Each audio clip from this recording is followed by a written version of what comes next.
F1, otherwise known as the rich man sport, pretty much has two main appeals. One being really fast race cars, and two, the fact that one of these beast machines could probably turn you into paste within 2.5 seconds. However, try as I might, I can't really think of anything else that appeals to people. And believe me, I've really tried. I mean, my papa, for example, really loves the race cars, and I can't tell you the amount of times that I got kicked off my Cartoon Network marathon in order to watch Michael Schumacher win his umpteenth millionth race. Hell, even as I've gotten older, I've attempted to use F1 as a bonding tool between me and my dad, even though the most that we really bond during a race is occasional grunts in between sips of beers and when the laps hit. He's going on soft tires there.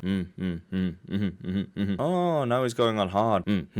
Sounds a little bit sad, I know, but I'd much rather have that relationship with my dad than have any standard relationship that a mother and daughter have. That being said, I'm not completely brain dead. I do kind of see the appeal that F1 brings, if not just for the television event, but also for the event surrounding the actual race. If you're unfamiliar with F1 and its many intricacies, imagine you're going to a really nice festival, but this festival in particular is really interested in you and your hobby. That's pretty much what F1 is when it comes to town. It's a celebration of both the sport, the races, and even the fans. And aside from being able to see practice rallies and or drivers in their pit lanes for some exclusive people, you can also go to panels, watch live events relating to the sport, and maybe hop onto a Q&A with, I don't know, Max Verstappen, for example. And that's where the trouble begins, I'm afraid. Although F1 visiting your town is more than likely an amazing boost for your local economy, it brings a myriad of problems. One being when you bring in a bunch of superstar racists into your world, and crowds collectively gather to see those superstar racists live in action, it can cause major problems for the regular residents of said city. And that's exactly what happened with the brand new race course added to this year's circuit, Viva Las Vegas. If you happen to be a local during F1's beautiful return to the gambling center of the world, you may be just a little bit pissed off at the fact that you were restricted from going to certain parts of your city at the whim of a bunch of rich kids. Allow me to break it down game theory style. The strategy of F1 when building their track was to accumulate as many eyeballs as humanly possible, as well as garner a much larger American audience. Seeing as F1, the actual motorsport, hasn't been able to gain any traction in the US, the plan is to have as many courses as they can in order to bring that massive market into fold. I mean, but to be fair, if you're in business and you see a girthy population of 300 million plus, you're gonna want to grab on it and give it a good suck for every single penny it's worth. And one of the best ways in order to get that girth in your mouth is to build your racetracks in densely populated areas, as well as extremely tourist-friendly zones. So much like a man slipping into me, it was only a natural fit that F1 race organizers decided to build the track just outside of the main strip, right next to the world-famous Caesar's Palace. Not only would this be away from the actual people who live in the city, but it wouldn't be too far away from Las Vegas's main attractions. Again, all well and good, but here's where the problems start to come in. F1, in spite of trying to break into an American audience and being given a golden opportunity with a fresh race course, made their very typical mistakes, allowing their greed to get the better of them. What could have been seen as an effort by F1 to humanize the sport that's only enjoyed by the mega rich and the mega famous was a complete and utter disaster, as even though Caesar's Palace is a bit off the main track of Vegas's walkways, there still are local attractions that people can visit, and people do visit. F1 was concerned that local tourists would be walking by along the strip's walkways and happen to catch a glimpse of a car going 153 miles per hour. F1 simply could not have that. How dare you look at my blur going down the racetrack? Pay me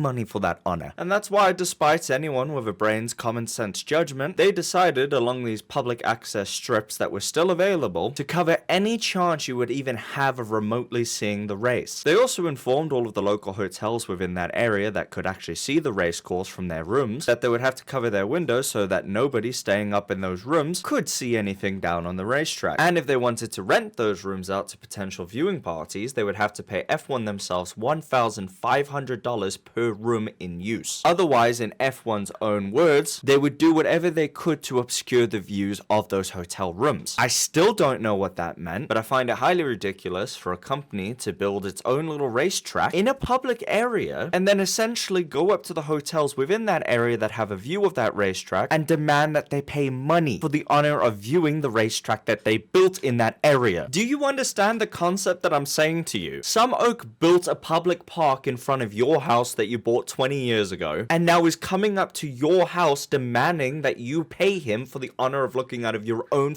window. I'm not saying that if you happen to rent a hotel room it should be free or cheap, because I get it, you can see the entire race in full view, but it's just so unbelievably cheeky and ballsy. And then congest your foot traffic area as a result of their event and herd your potential customers as the hotel in this manner.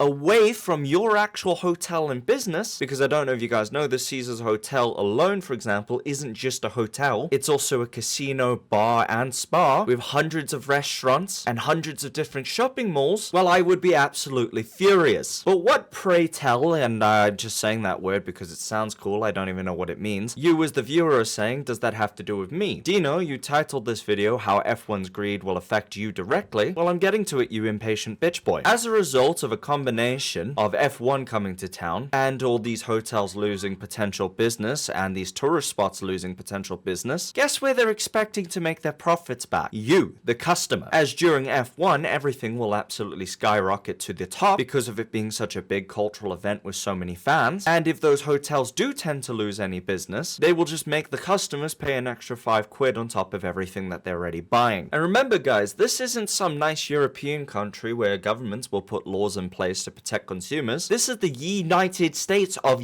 America. They don't give a fuck if you live or die. So those businesses will be allowed to charge whatever they want. F1 will be allowed to charge whatever they want. And you will either have to spread your cheeks and take a pounding, or alternatively, you'll have to spread your cheeks and take a pounding. Which I'm not particularly against, mind you. But adding insult to peppered injury, it's also for one of the lamest sports available. I don't know if you've ever had the pleasure of viewing an F1 race, but it almost always turns out the same. Whoever has the best car, no matter what, wins. And so far, for 3 seasons in a row, that's been Max Verstappen. It's boring. And basically what the sport amounts to is you're watching a bunch of millionaires and billionaires who are already born millionaires and billionaires, because that's the only way you could ever possibly get into this sport to begin with, race one another with daddy's money. Which is also not an exaggeration, mind you. There is literally a racer who only races in the F1 car because his dad owns the company. Truth be told, I should have titled this video more accurately, saying something along the lines of how F1 affects you personally if you happen to live in a city with an F1 racetrack. That's not very clickable. Unlike the subscribe button that is so tempting you have to click it. Thank you boys so much for watching, and I'll see you later. Bye bye.